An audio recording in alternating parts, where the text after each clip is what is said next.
شروع اللہ کے نام سے جو بڑا مہربان نہایت رحم والا ہے۔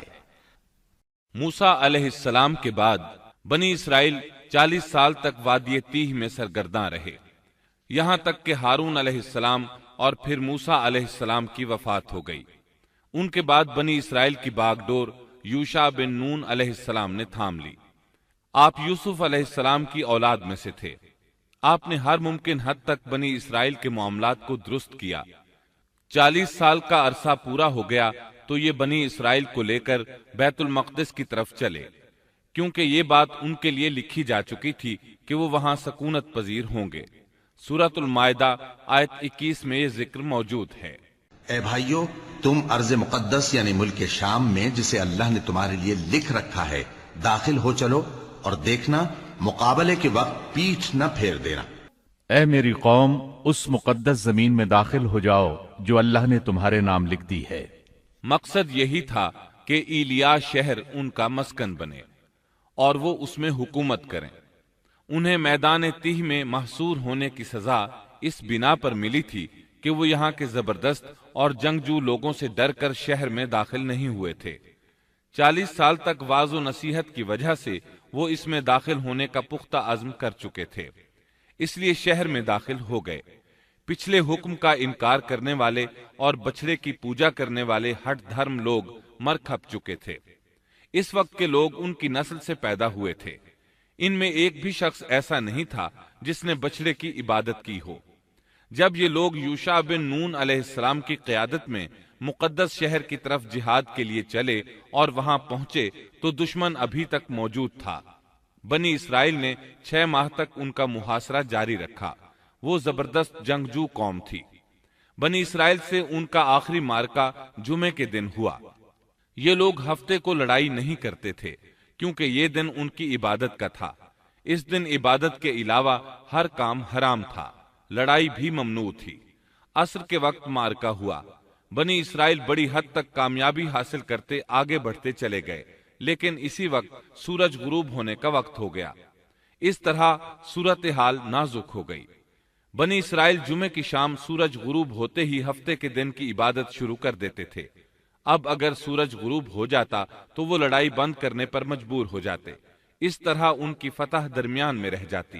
اس موقع پر یوشع بن نون علیہ السلام نے سورج کی طرف دیکھا اور بولے، تو بھی اللہ کی طرف سے مقرر کردہ ہے اور میں بھی اللہ کی طرف سے مقرر کردہ ہوں۔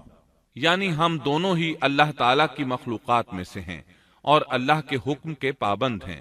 پھر آپ نے یہ دعا کی، اے اللہ، اسے ہمارے اوپر روک دے۔ رسول اکرم صلی اللہ علیہ وسلم کا فرمان امام احمد رحمت اللہ علیہ نے بیان کیا ہے۔ آپ صلی اللہ علیہ وسلم فرماتے ہیں، سورج کسی بشر کے لیے نہیں روکا گیا سوائے یوشع بن نون کے۔ جبکہ انہوں نے بیت المقدس کی طرف سفر شروع کیا تو ان دنوں میں یہ واقعہ رونما ہوا۔ سورج کا اسی جگہ رک جانا اللہ تعالیٰ کا ایک عظیم معجزہ تھا۔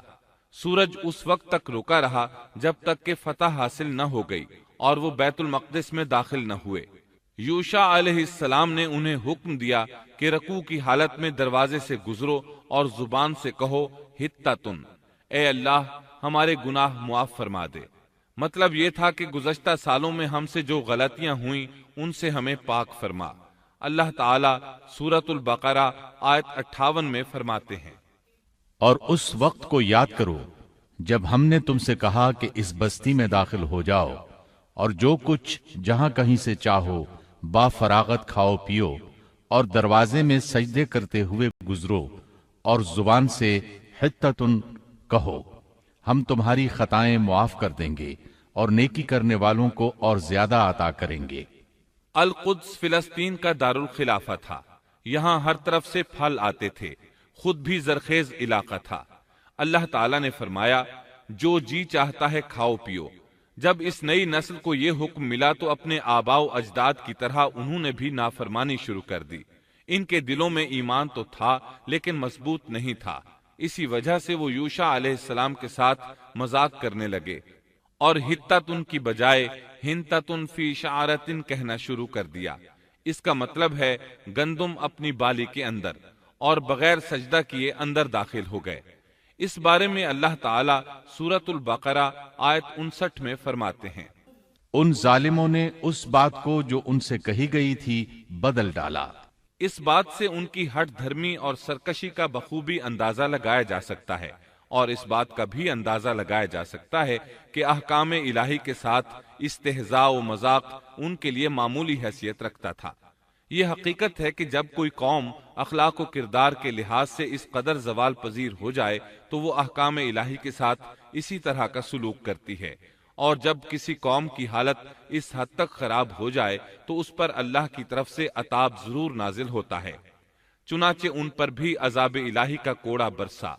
اللہ تعالیٰ سورۃ البقرہ آیت 59 میں فرماتے ہیں، ہم نے بھی ان ظالموں پر ان کے فسق اور نافرمانی کی وجہ سے آسمانی عذاب نازل کیا۔